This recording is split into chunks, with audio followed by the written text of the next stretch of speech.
জুলাই গণঅভ্যুত্থানকে ভুলে গিয়ে বাংলাদেশে আর কোনো রাজনীতি চলবে না। জুলাই গণঅভ্যুত্থানে মানুষ যে আশা আকাঙ্ক্ষা নিয়ে রাজপথে নেমে এসেছিল, সেই আশা আকাঙ্ক্ষা হতে হবে বাংলাদেশের আগামী রাজনীতির মূল ভিত্তি।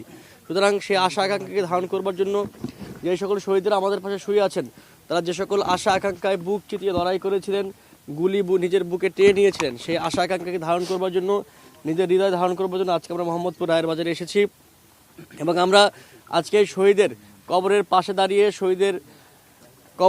দাঁড়িয়ে আমরা আজ প্রতিজ্ঞা করছি, আমরা আগামী দিনের বাংলাদেশে জুলাই গণঅভ্যুত্থানের যে আশা আকাঙ্ক্ষা, যে দায় এবং দরদের জন্য তারা জীবন দিয়েছেন, আমরা সেটিকে প্রতিষ্ঠা করে ছাড়বো ইনশাল্লাহ।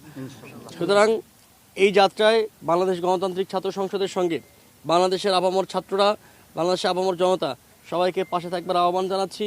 আমাদের ভুল হলে শুধরে দিবেন এবং আমরা যখন ভালো কাজ করব আমাদেরকে বাহবা দিবেন। আপনাদের সকল পরামর্শ, আপনাদের সকল কথাবার্তা আমরা শুনতে এবং সমালোচনা নিতে রাজি আছি। এবং আমরা বারবারই বলে এসেছি যে ৭১-এ আমরা একটি দীর্ঘ রক্তক্ষয়ী সংগ্রামের মাধ্যমে স্বাধীনতা পেলেও যে রাষ্ট্রকল্প আমরা আশা করেছিলাম, ৭২-এর পর থেকে নানা কারণে তখনকার নেতারা ব্যর্থ হয়েছেন। তখনকার নেতারা বাংলাদেশে প্রায় লক্ষ লক্ষ শহীদের রক্তের বিনিময়ে অর্জিত সেই স্বাধীনতা রক্ষা করতে পারেননি এবং একটি কাঙ্ক্ষিত রাষ্ট্র গঠন করতে পারেননি। এবং ২৪-এ আমরা সেই সুযোগটি আরও একবার পেয়েছি। সুতরাং ২৪-৭১-এর একটি কন্টিনিউশন, আমরা সেই সুযোগটি পেয়েছি, এইবার সেই সুযোগটি হাতছাড়া করতে চাই না।